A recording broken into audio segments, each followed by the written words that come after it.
Kinds of interesting things happening in the world and in the news. Can't wait to see what folks' reactions are to some of the things that I'm going to bring up in the news report. And all in that way, this is the World Edition. Steve Rao is actually out and about, probably doing some of that political campaigning that he does and some of that political work that he does, because actually the campaign season is not going on at this particular time. But we do know that he has talked about different offices that he may want to go for at some point or another. So he will be back tomorrow, and tomorrow we'll have a full discussion around what's going on in Ukraine. As a matter of fact, the World Edition will be dedicated to that, as will, of course, the show right after that, which is about Ukraine, Russia, and China. So we should have a full discussion as we get ready to go into the year anniversary, and I'm sure that we'll get into some conversation around that here on the World Edition today as well. As a matter of fact, some of the news stories that I am seeing is that Russia is paying increased attention to boosting its nuclear forces. So that is one of the things that folks are saying. And of course, there is some concern about that as people are thinking about a potential full-fledged World War III and all in that nature, particularly as China-Russia cooperation is going on. And some people are saying that maybe China's trying to play peacemaker in the Ukraine war in order to woo Europe. And of course, we do know that China has a lot of things going on in Europe and the United States as well. So it'll be interesting to see what this whole conversation goes on and whether this is something that leads us further into a greater involvement of all of the countries, or if it pushes us away from that involvement and actually gets into some sort of settlement, maybe a stalemate or something along those lines. But it'll be interesting to see how this all plays out, particularly as there is definite reports that Russia's economy is hurting, despite what Putin and others may be thinking is going on, and all in that way. But definitely, China has said that its relationship with Russia is solid as a rock, and Russia's economy is definitely shrugging off after this year-long war and all in that space. So it ought to be interesting to see what folks have to say about that. And by the way, speaking of China, they just had a mine collapse. That's right. More bodies were found in a China mine collapse, and 48 are remaining missing. And of course, there are some strong earthquakes near China, or near the border with China, in Tajikistan. Probably mispronounced that, but that's all right. That's the way life goes, and all in that space. And definitely, Turkey is slashing its policy rates by 50 basis points as country continues to reel from those earthquakes that they had. So they are dealing with some economic issues as well. So that is some of the things that folks are seeing. And of course, we are seeing more and more support from the European nations for what is going on there in Ukraine, and trying to help those Ukrainians as they continue battling against Russia. Here in the United States, there's some interesting things going on, and I've definitely got to hear what folks have got to say about this. I had mentioned it earlier on after the show to one of our founders of the network, but you know, sometimes people on all of the parties, both the Democrats and the Republicans, have some very interesting ideas. And apparently Marjorie Taylor Greene has been putting out this idea of a national divorce. She was saying that maybe the red states and the blue states need to be separated, and that there should be a national divorce. Not saying that there can't be some unique things that happen in the whole nature of marriage and divorce. After all, I do live in Durham, North Carolina, which actually had a whole event around getting married to the city. So that was a event that was done, and part of that was to encourage people to be supportive of their various causes, whether that was environmental causes, race relations, or a number of other things in that space. As a matter of fact, there were 2 marriage ceremonies, and there was even been talk in the past of having some sort of anniversary celebration or something along those lines. Because as I recall, one was done 1 year, and then a few years later there was another effort. But yeah, Marjorie Taylor Greene is talking about this national divorce. People in her party are not exactly pleased with what she is saying. As a matter of fact, Fox's own Laura Ingraham is calling this idea just a like almost total insanity, and that's my words and not hers and everything. But she did attack the proposal, saying, now why would we want to embrace the states that gave us Jimmy Carter and Bill Clinton, but essentially give up on the states that gave us Reagan and Trump? Imagine if Youngkin had given up on Virginia, or if Republicans on Long Island gave up on New York. The last thing we need is an American breakup of any sort. Former Democratic presidents Carter and Clinton came from Georgia and Arkansas, respectively, which are traditionally seen as Republican states, while there is no doubt Reagan was born in Illinois and Trump in New York, and Reagan was also governor over there in California. And all of those are seen as definitely Democratic kind of leaning places and that way. But Ingraham also continued, just because it often seems like Democrats have given up on America themselves doesn't mean ever that Republicans or conservatives should. They should not. I'm certainly not willing to give up on the state that gave us Sinatra, John Wayne, or that welcomed my grandparents from Poland. There are hardworking people in Illinois, in New York, in California, and Washington states who don't want to move and are looking for a new leadership. So let's give it to them. But the Fox News host also told House Republican Matt Gaetz that Greene's proposal would give Democrats a bat to use against us in 2024. She did partially give a partial defense of Greene's comments before discussing woke ideology in schools. He said, I think, Gaetz, that is, I think Marjorie Taylor Greene is making an invigorated argument for federalism, which I think a lot of voters would ascribe to. I don't think it's helpful when we have Democrats trying to divide us, even divide parents from their own children by pushing woke ideology in the classroom. And on Wednesday, which was yesterday, Greene again promoted her national divorce plan, arguing it would help prevent the U.S. from being on the verge of World War III with Russia and China following Vladimir Putin's invasion of Ukraine. She tweeted, in a national divorce, our Department of Defense would defend America's borders, not be on the verge of World War III with Russia and China, because our overly powerful federal warlords serve Ukraine first. And definitely there are folks in her own party, including Mitt Romney, the former Republican presidential nominee, who is definitely not going for this idea. The senator replied, I think Abraham Lincoln dealt with that kind of insanity. We're not going to divide the country. It's united we stand, divided we fall. So that's what was going on in that part of the world. I do have a very special guest that I'm going to bring up as well. And we're going to talk a little bit about race relations and some of the statistics that have gone on that he's been doing research on. I'd actually reached out to him as interested to hear some of what we are hearing, even about unemployment figures and things along those lines. So I'm going to bring on Algernon Austin and hear some of his comments. And then, of course, we've got our guest as well. So, Algernon, I know that you were part of this amazing study. And, of course, we got some other news stories that we'll get to as well. But I know that you were part of this amazing study that I had heard about. And that's when I reached out to you. I think it was through RTIR and that newsletter that they put out and everything. But if you could just tell a little bit about this study that you've got. We're actually, I think, one of the first people to actually be reporting on this study. So I'm glad to be in the lead in that regard. So if you could tell a little bit about this study and what you found on this study, I'm sure that our listeners would be quite interested in hearing about it. So, yes, I've done a number of pieces recently, and the latest is titled Black Women's Views on Black Men's High Rate of Joblessness. And this report highlights the fact that for the last 2 decades, there are typically about 1 million more Black women who are employed than Black men. For each year, there are about 1 million more Black women. And this is unique to the Black population. For all other populations, there are more men working than women. So we have this unusual circumstance. And it just highlights, I did the report to really highlight the very low employment rates for Black men. And this is a problem that has not received sufficient attention and sufficient sort of policy response. So Black men suffer from a very low rate of a very high rate of joblessness, very low rate of employment, because the decline in American manufacturing hit Black men particularly severely.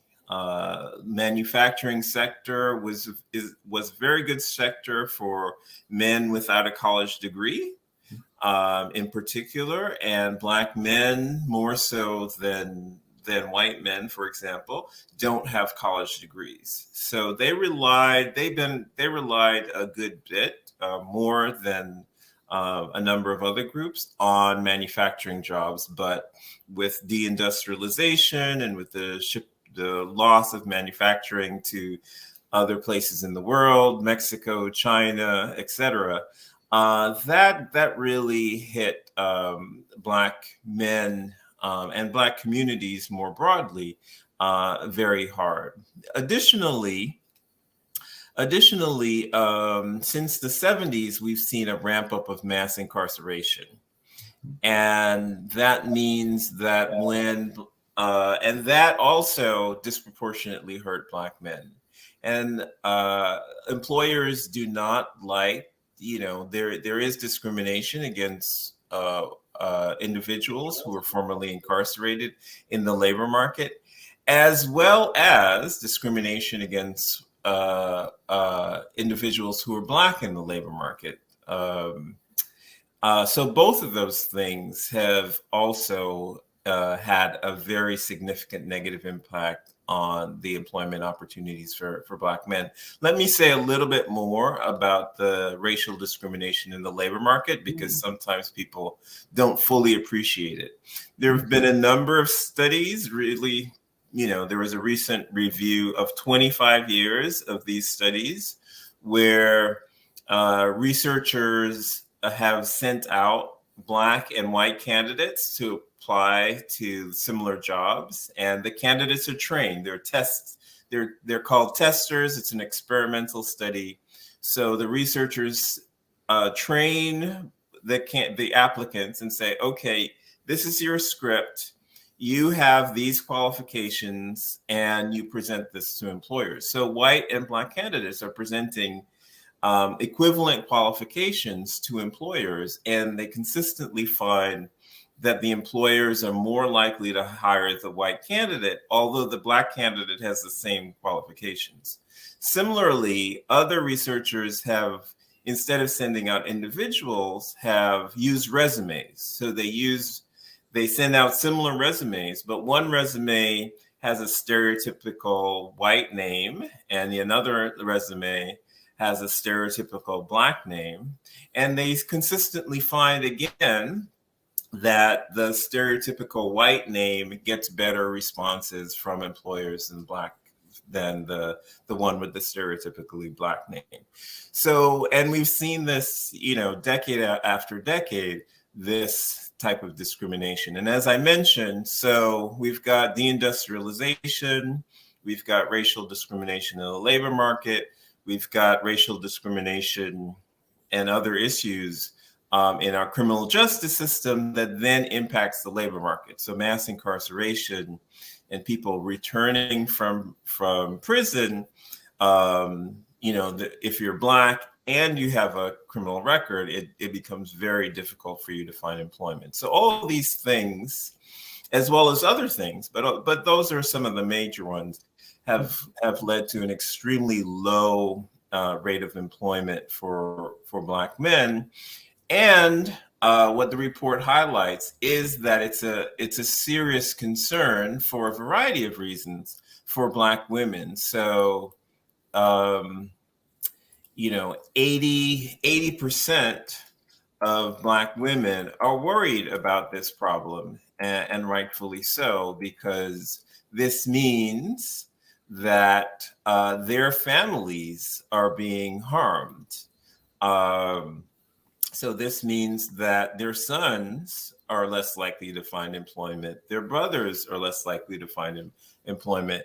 Their husbands and boyfriends are less likely to find employment. So it places both an emotional burden and an economic or financial burden on Black women. So that's what the report is highlighting, the burden of this high rate of joblessness on Black women and by extension, Black families and Black communities. And along those same lines, and I'm going to bring in some of my other panelists as well. I was just wondering, because we've talked about this before on the show, how much systematic racism plays a part as well. Because I know that when I've talked to some of my fellow panelists, there are some that are not as much willing to accept the fact that in 2023, systematic racism is taking place. I argue that it is still taking place with the police force and banking and housing and a number of other things. But I was just wondering what your take is on that and even some of the studies. Absolutely. I mean, our schools are still de facto separate and unequal. I mean, you go to a predominantly Black school, and then you go to a predominantly white school, and you'll find that there's a significant difference in resources. You know, in the amount of resources, the quality of education is different. We're still racially, in terms of housing, we're still a segregated society. I mentioned in terms of employment. One of the recent pieces that I did, if you look just at the unemployment rate, the Black unemployment rate has been twice the white unemployment rate for the last 60 years. You know, for 60 years, we've made no progress on that. That is a structural inequality in the American labor market, that persistent disadvantage. So on multiple measures, you find these inequalities in terms of opportunities and in terms of all other types of measures, economic measures.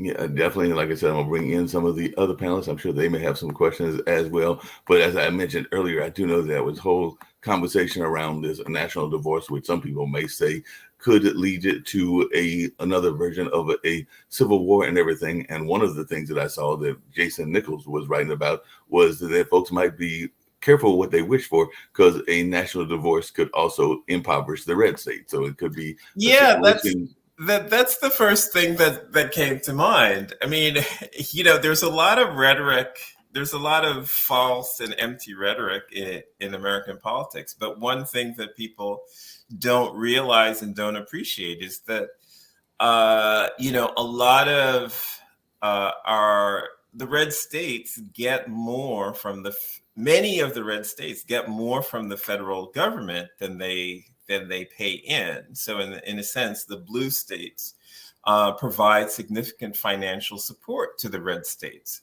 So if there was this type of divorce, I mean, a number of red states like Mississippi and Kentucky, et cetera, already have pretty high rates of poverty. If they were to lose that federal revenue, you know, the amount of poverty and economic hardship would just increase tremendously.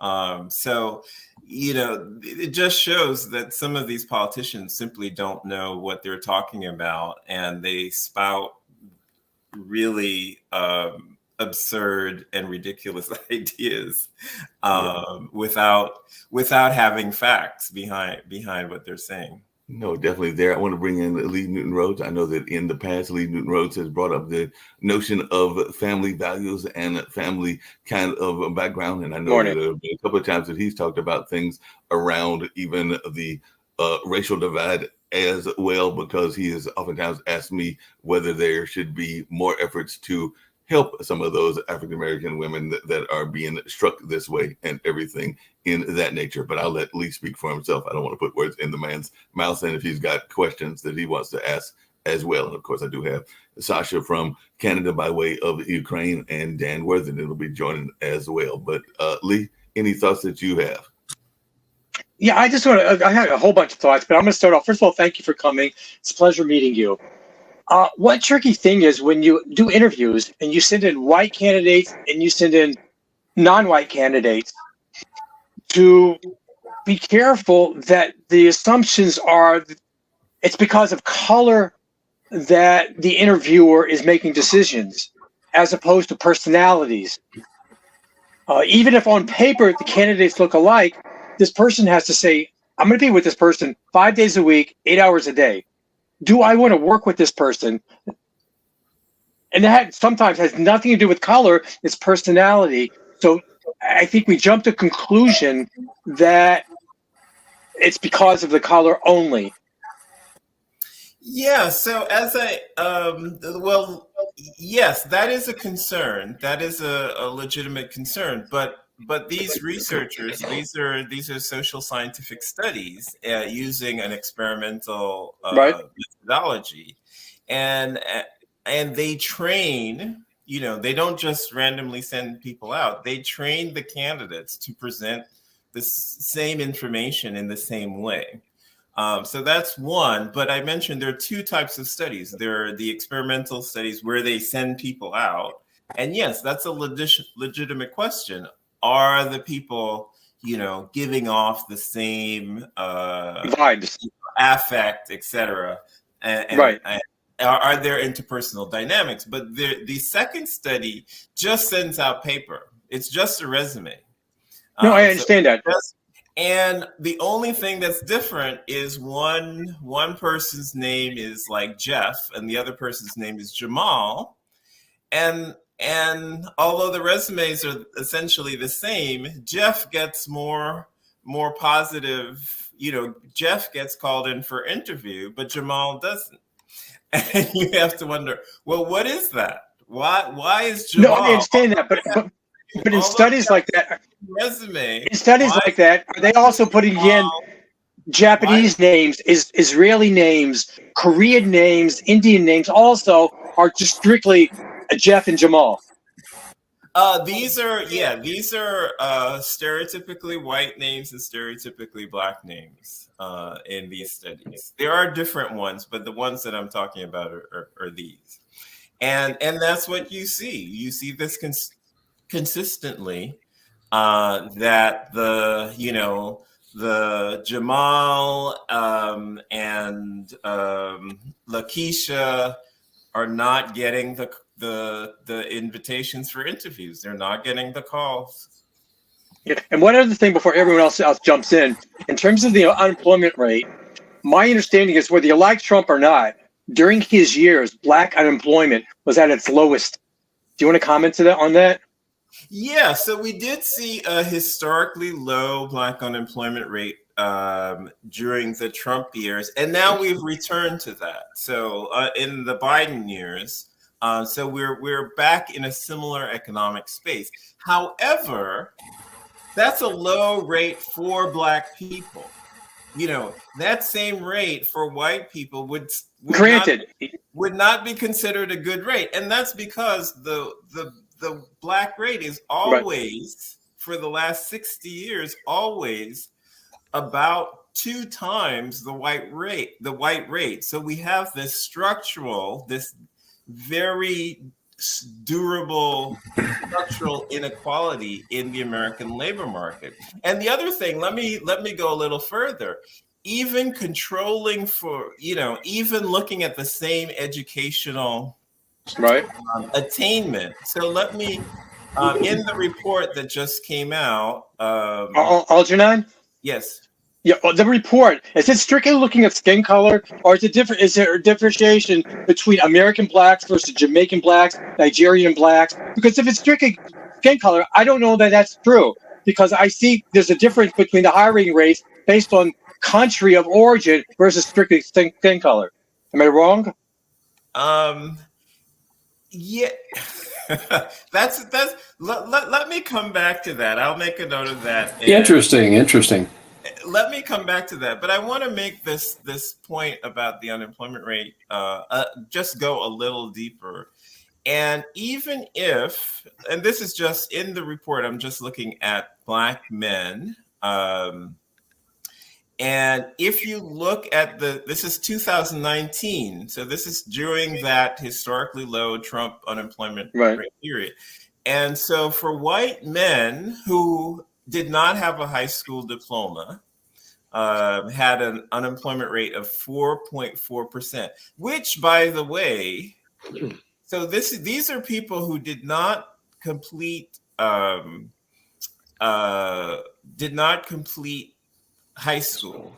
Can I ask, where did and their unemployment rate is lower than the overall Black unemployment rate, lower than the overall. But for Black men, for white men it's 4.4. For Black men who also did not complete high school, it's 9.3. So more than twice.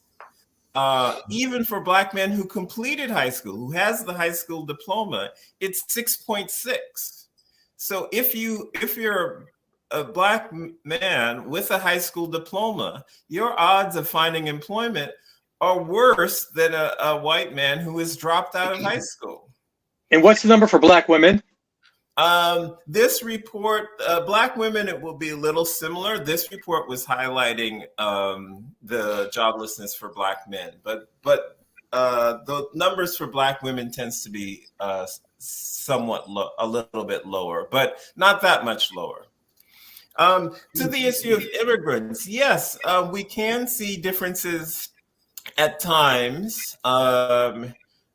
In some measures, you do see differences at times for immigrants, but that just sort of highlights the problem. I would say that you still see Black immigrants. There have been research, and Black women immigrants have worse outcomes than white immigrants also. So you do see that inequality in the labor market too. The Black immigrant population, with immigration, you have to recognize that there is that immigrants tend not to be a sort of random sample of the sending country. So, for example, if you were to look at Nigerian immigrants, for example, they're going to be disproportionately college educated, maybe middle class. So okay, you're not really comparing. No, but you are. But you are when you're full range of people from Nigeria. But if you're looking at candidates in an interview, on paper they all match. So you are comparing apples to apples. And someone from Nigeria. And I said that in the studies they do compare, resumes with the stereotypically white name, stereotypically Black name. I'm not aware of any where they did it looking at sort of U.S. born Blacks and Black immigrants in one study, but that would be interesting. I'm not familiar with any research like that, and I will look and see if I can find any. Thank you, Algernon. Just really quickly, I was just curious about the book, because you did write a book as well, and I was going to get to that because one of the arguments that you brought up was that America is not post-racial, and you brought up xenophobia and Islamophobia, racism, and the 44th president. So I just wondered if you could talk a little bit about that book and how that book came about. And for those that are interested, I still forgot to say some of your own background, because I do know that you are working with certain organizations and all in that space. So folks might be going like, who is this Algernon? But you are the Director of Race and Economic Justice at the Center for Economic and Policy Research. So that is a part of your background. And you are also the former director of the Economic Policy Institute's program on race, ethnicity, and the economy. So definitely have some of those things going on. And I also worked at Wesleyan as well. So just wanted to mention some of your own stuff. Thank you. Yeah, that's important. Yeah, so people can find my current research at the website for the Center for Economic Policy research. That's CEPR.net. So CEPR.net that's my current organization, the Center for Economic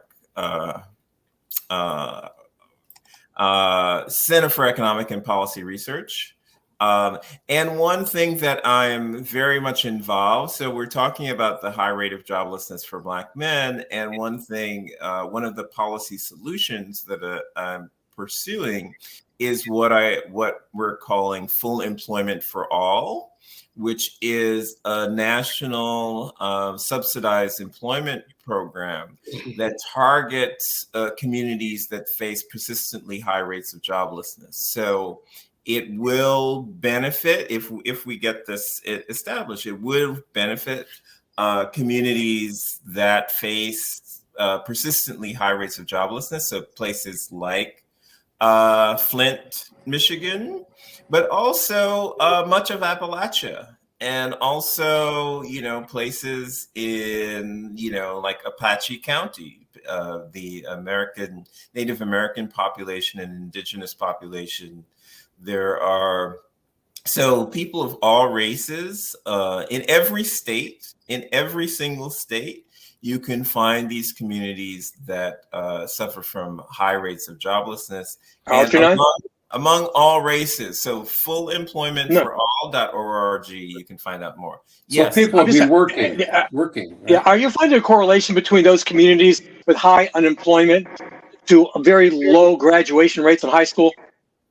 Yeah, you do find you do find educational correlation. But the other thing too, but you also find, there in every state you do find there's variation. You find I mentioned the loss of manufacturing, so you find the loss of, these are places that suffered from deindustrialization, these places that suffered from shifting industries in Appalachia. That's all valid, and I agree.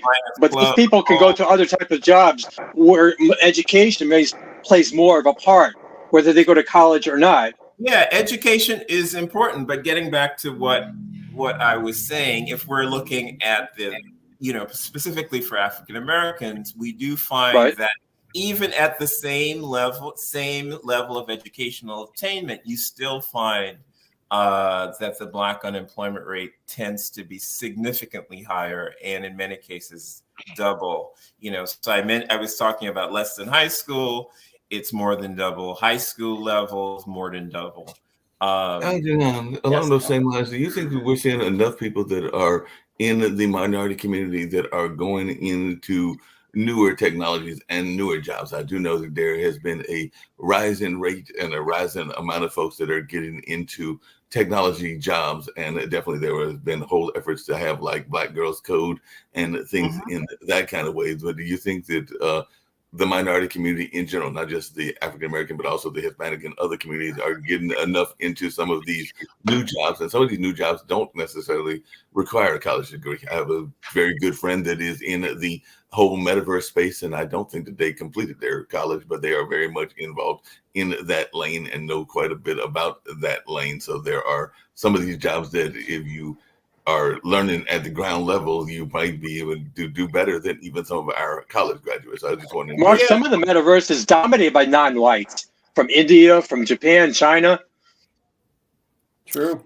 Yeah, so in the tech sector, in STEM, we do find a decent share of African Americans moving into that space, or who are already not moving in, who are already in that space. So yes, that is important, and yes, there is encouragement. However, at the highest level of tech, if you go to Silicon Valley employers, you find very low. That workforce suffers from very low diversity in terms of having Blacks, Latinos, and women. Not very good, and I would argue they could do a lot better than they are doing. If you look at the tech sector around DC or Atlanta, you find that it's much more racially diverse than in Silicon Valley. I have a question, and can I just say one more thing?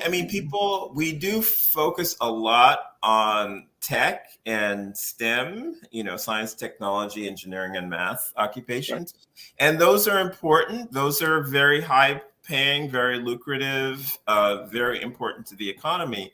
But Richard Reeves at the Brookings Institution has said we also need to look at HEAL, which is health, education, arts, and literacy. So some of the occupations that are growing the most are in healthcare, for example, healthcare, education, and these, getting back to the issue of joblessness for Black men, men are underrepresented in these heel occupations. So both Richard Reeves and myself are saying, look, we need to get more men into these heel, particularly healthcare occupations. And we need to make sure that these occupations are good jobs. Unfortunately, the working conditions can be pretty stressful and difficult, like in the nursing area. Sure. And for nurses' aides, the wages and benefits are just extremely low. So we need a lot of work to build up our care infrastructure and also get more men involved in the care. Yeah, and that's difficult everywhere in healthcare. I mean, that's a typical problem in healthcare. I'm going to go back to another issue I think is driving a lot of this, because the idea of the culture of poverty, right? And that affects Blacks and whites and other ethnicities. I grew up in a very poor family, and either my mom or my dad had graduated from high school. And I have Native American heritage as well. And so, part of the problem is when you grow up poor and like that, you don't even know the rules. You don't even understand the connections. You don't have the political connections with the people and the relationships that a lot of people have because they're in a different class, right? And it's just going to be that way for everyone. I happen to be very, very fortunate, and God gave me a brain, so I was able to do more than I probably should have from where I came from. But my point is that the culture of poverty and culture in general among poor whites, Blacks, and others really is a major influence in what we're seeing with respect to educational rates, with respect to propensity to get into illegal activities and join gangs and other things. I mentioned the incarceration rate. Well, that's the thing. You go to prison, it's a little harder to get a job, whether you're white or Black or another race, right? And so, I mean, these are things that affect everybody. It affects Blacks disproportionately because I think the cultural impacts are different for Blacks than they are others as well. But I know it affected me. It affected my family. It affected my brothers and sisters. And growing up in a little town in Idaho with a mother who was on state aid, who was a single mom and young, and I mean, so it's about boo-hoo. But we've got God bless America and a land of opportunity. No, definitely that, Dan. Very quickly, and I hear where you're going with that. But one of the things I was going to add to that is, part of it, and I'd love to hear Nick's thought about this, is also access. Because if you are African American and from a poor area and committed a crime of whatever sort, the facts are that you are probably going to wind up going and getting a public defense attorney. And I'm not knocking public defense attorneys; they are much needed and much. Oh, they suck. They suck. But you're not going to get a. They just want to make a deal, right? Some of the other folks in other societies will get a better attorney. Yeah, but that's true of any poor person. They can't afford $50,000 to hire a lawyer if they make some stupid mistake and have a criminal charge, right? That's just not how it works. So justice isn't equal in that if you're poor, you're going to have a public defender. If you have a public defender, you're going to end up with a plea bargain or some sort of. That's just how it works, and that affects everyone of any race. Dan, I think you may have misspoke just now. Sorry, Dan. I think you may have misspoke. You're saying people who made a stupid mistake. Sometimes people are innocent, and they didn't do anything wrong. Yes, and that's true, and that's hard to prove if someone's going to plea bargain, because you have to plead guilty in order to get. No, I agree with you. I'm saying, but sometimes people don't make stupid mistakes, and they're still in the system. Well, sometimes they're in circumstance. They're in the wrong place at the wrong time. I admit.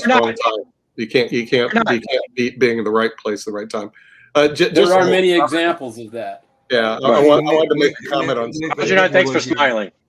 Nick, I want to hear your thoughts. I wanted to make a comment on something Mark said dealing with this particular lady, Marjorie Taylor Greene, and her divorce of America. Now, this is what the media didn't point out that we're going to point out. Marjorie Taylor Greene got dumped by her husband last month, got her own divorce. Wonder she was so mad. I'm dead serious. She was a bitter woman. The media didn't we say understand that. all this, right? The media It's irrelevant. This has the Go to context. Wikipedia and you do some research on her, you'll find that she just got dumped by her own husband last month. So, Nick, why is that relevant? So let's have some mercy for the woman, right? Nick, hold on. I got tease Nick about what he just said, because there was another famous case that is going on. Then the whole country should get a divorce, and I'm getting a divorce because my own husband. If I have to be can't miserable, stand me. My own husband can't stand me. There were some interesting points that were made. Can I respond to them? Yes, please, Algernon. She got dumped, baby. She got dumped. Margie Taylor Greene got dumped. Let's listen to Sasha from Canada. So I would like to mention something. First of all, she is available. So now there will be a lineup of all eligible men trying to get. She's on Bumble or whatever that. Number two, before anybody would make his move on her, one has to really figure out. Obviously, she has no brains, because to propose what she did, there are no brains. But there is something inside, and it would be very interesting to investigate. What's exactly inside of her head? Remember that old saying, it's me stupid. Remember back in the 80s, in mid-80s, there was a referendum. I'm from Canada, okay? So there was a referendum in Quebec, which is a French-speaking province of Canada, and they had Parti Québécois, and they wanted to get away from the rest of Canada and become a new independent country. So they had the referendum, and believe it or not, the side that was against the division, they squeaked by 0.02%. So they were on verge of actually winning the referendum and getting away from Canada. Right after that, there was a study done, what's happening economically in case if they would win the referendum and Quebec would become an independent country.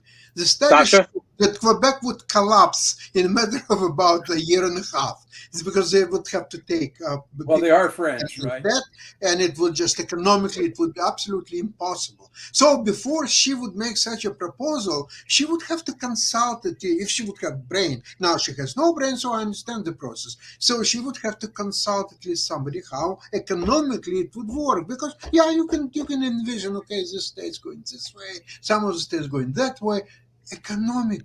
Economically, how it's Sasha, can you define what she means by a national divorce for me and for the viewers?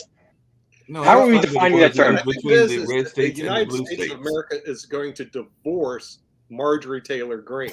Okay, so what we need to do is really divorce. Well, she's up for election soon, Nick. That's okay. Okay, but how are we defining the term? Okay, and the thing is, the media didn't point this out, but I think it's great. Her husband, her own husband, for many years, decided he can't even stand her. She didn't file for divorce. He filed for divorce to get rid of her because he can't stand her anymore. Well, we can't stand her either. So I agree. We need a national divorce for Marjorie Taylor Greene. So they're called elections, Nick. Hold on a second. Algernon had some points he wanted to respond to, so I was going to let him respond to those points. So I definitely want to get to this because I actually have a publicity question I'm going to ask to everybody. But Algernon, you want to respond? So there was the issue of do people from poor backgrounds have the connections, have maybe the role models, etc., that would lead them to success, and that is a real issue and a real concern, and I think it probably plays some role, but the other big role. There is a study by a sociologist, Deirdre Royster, that an excellent study of this. She went to a Baltimore high school, and this high school had both Black students and white students. She was looking at the young men who graduated, and then she followed them after graduation. Where did they end up in terms of the labor market? And these young men were in the same vocational courses.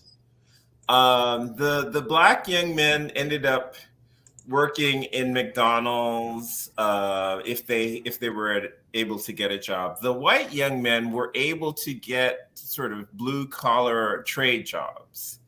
And why was this? It was not because they had the same education, same grades, etc. So again, it's a pretty decently controlled comparison. But the difference was the trades in Baltimore,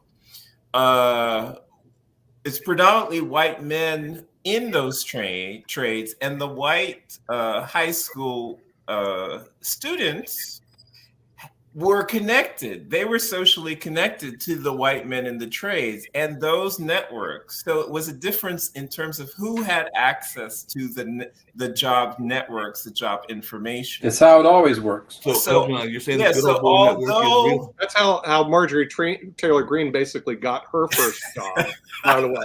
Listen to how she got her first job. Hey, Nick, be careful. How did Kamala Harris get her first job?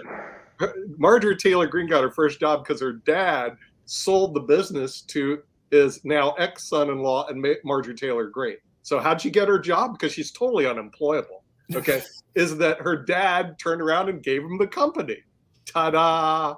All right. Hey, hold on a second. Hold on a second. I gotta ask you about another case that's in the news. But I mean, it's horrible. They always Nick, hold on. I've got to ask you about another question that's in the news as well. He wants to go and not work for McDonald's. He wants to own a McDonald's franchise. Why don't I hear that, Algernon?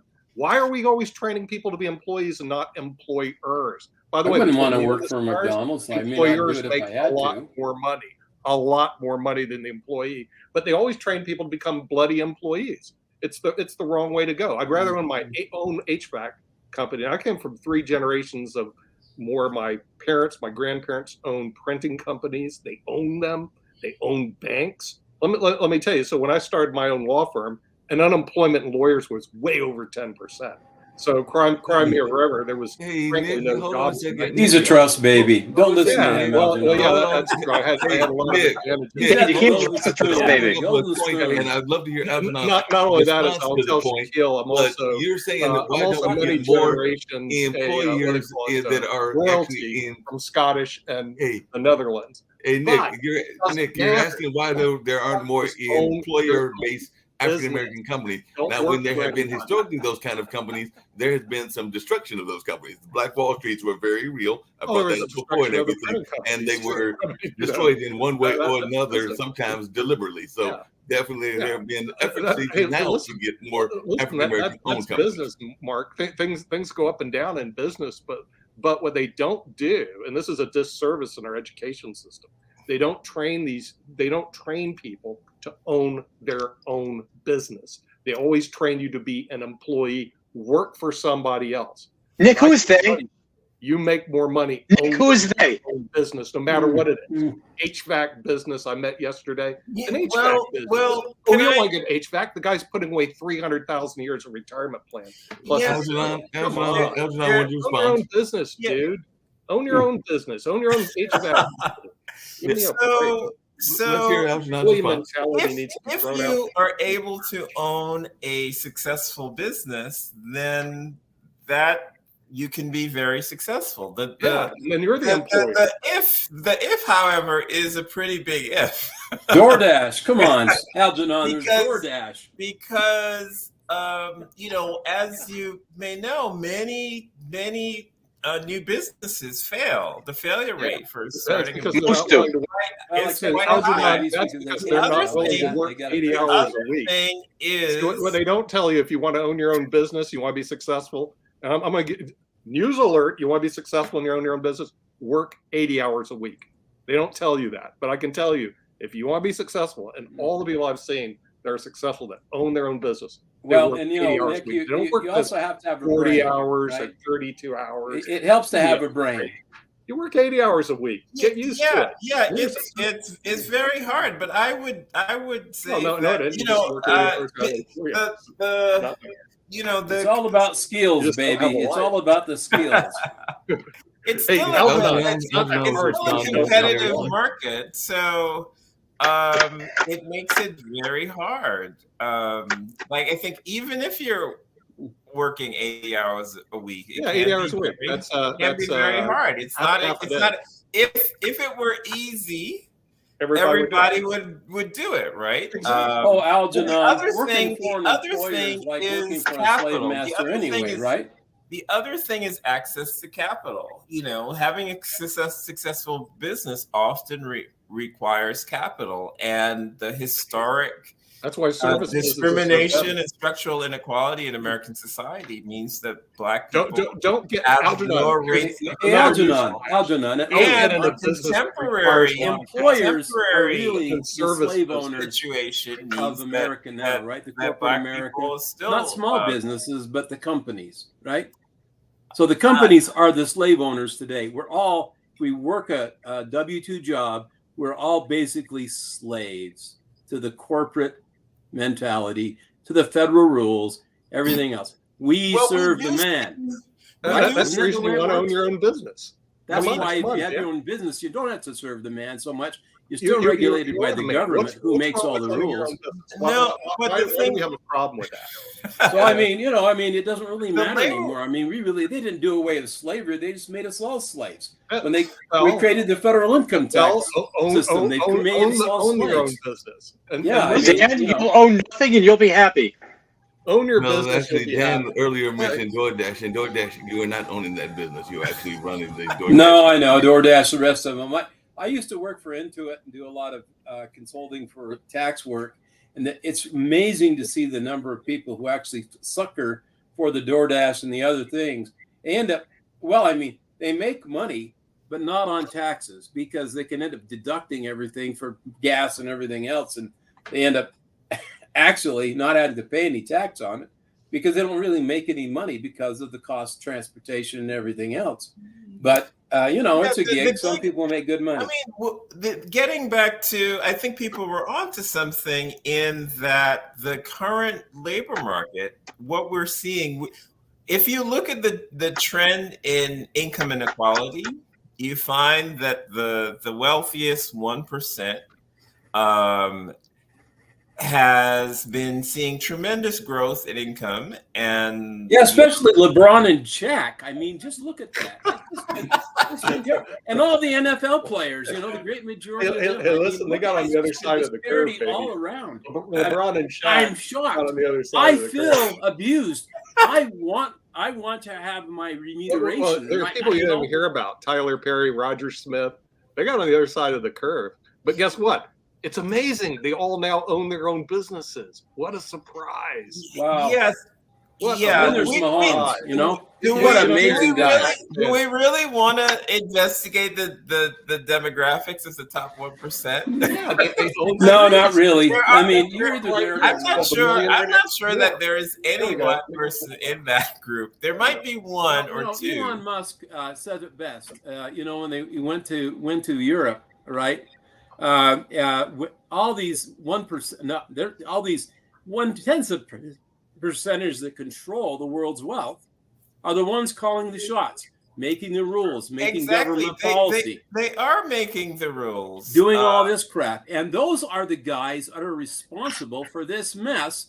Because frankly, our federal government is no longer in control of what's happening in the United States. Absolutely. And so we have to investigate why are there.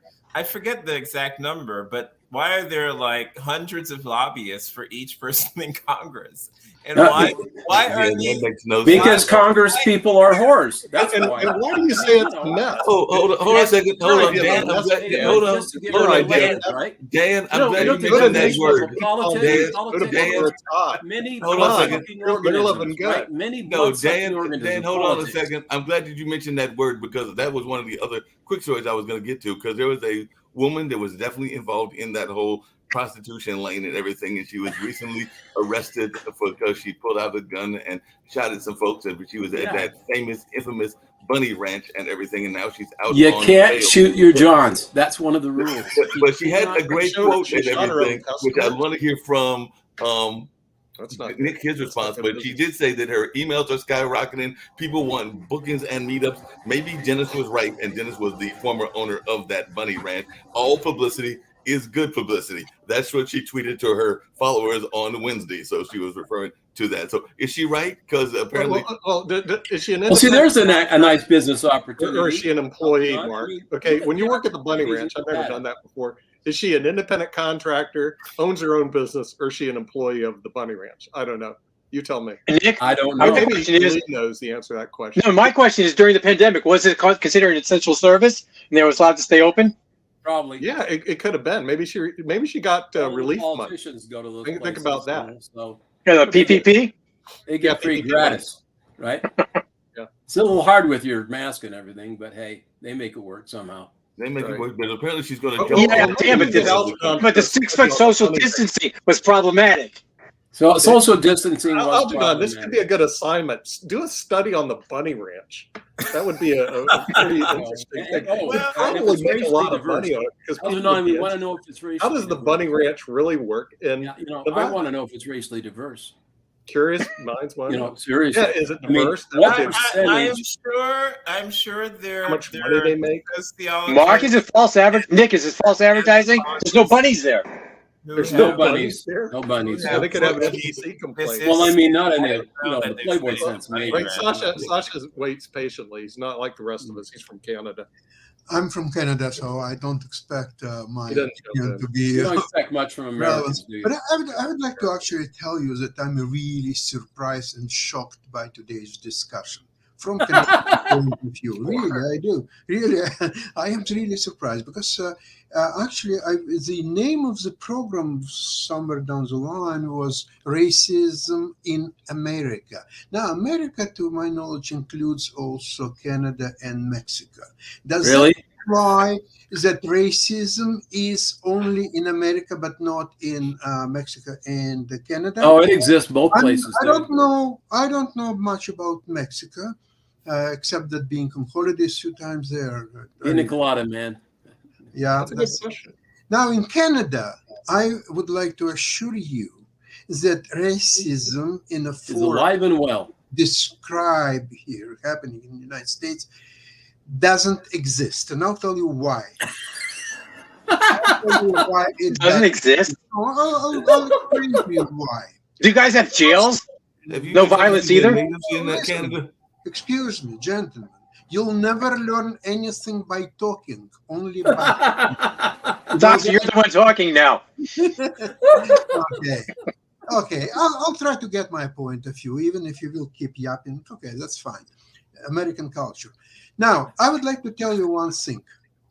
That thanks to Portuguese, very humane slave traders, they never brought African slaves to Canada because it's too cold. Too cold. So they all went to United States and worked their way through in United States. Does Canada have black people? Yes, it does. But they are completely, entirely different black people from United States. First of all, they don't have blacks from United States. Sasha? Some cases. Sasha? No, I haven't finished yet. Thank you. Thank you. So there are some people here and there that are coming maybe for educational purposes. Maybe they marry somebody here, but they're moving to this cold country. I don't know why. Okay, there are cases. Now, most of the black population in Canada, they're coming from West Indies. They are coming from European countries, by the way, quite a few, from UK, for example, from France. They are not organized enough to bring all the studies, like, for example, you're doing here and so on. They don't. They just mind their own business. They get to work. Is there discrimination against them? Perhaps. But this is a discrimination similar, I would imagine, that throughout civilization, throughout all the centuries and thousands of years, people were always supporting of their kind. It's happening. I would imagine that, let's see, if there are businesses and say a chimpanzee own a business and there are some gorillas own businesses. So chimpanzees would mostly hire chimpanzees and gorilla mostly would hire gorillas. That's probably how it works through the centuries and generations. And there is nothing you can do about it. You can do all kinds of studies. You can know about, it's inequality, it's discrimination, it's this or that, but doesn't matter. The nature. This is the most important thing, is the nature. So the Portuguese thought it was too cold in Canada. Canada's a weird country. Yeah. Yeah. Speaking of weird countries, we're a real country. Speaking of weird countries and everything, I was actually going to let, since Steve is not here, Algernon close, because he did have a couple of things that he wanted to bring up, including that book if he has and everything. So I'm going to drop everybody off and let Algernon have some closing remarks that he might want to make. I figured that was the least we can do for our guests and everything. And it was a lot of fun, Algernon. Return trip and all in that space. But that's what I thought we would do, is let Algernon make some closing remarks on the World Edition as we get ready to get on out of here. Yeah, so it's been a pleasure to be with you all. It's been quite entertaining and interesting. I really, again, I think I want to focus on the present and my current work. And again, you can find my current work at cepr.net for the Center for Economic and Policy Research. I am leading a campaign on full employment for all. You can find out more about it. Fullemploymentforall.org is the website. It's a subsidized employment program that targets communities in the United States with persistently high rates of joblessness. Again, these communities exist in every single state.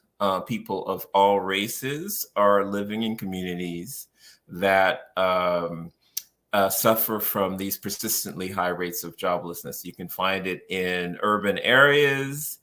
You can find it in Appalachia. You can find it in the Southwest. You can find it in Alaska.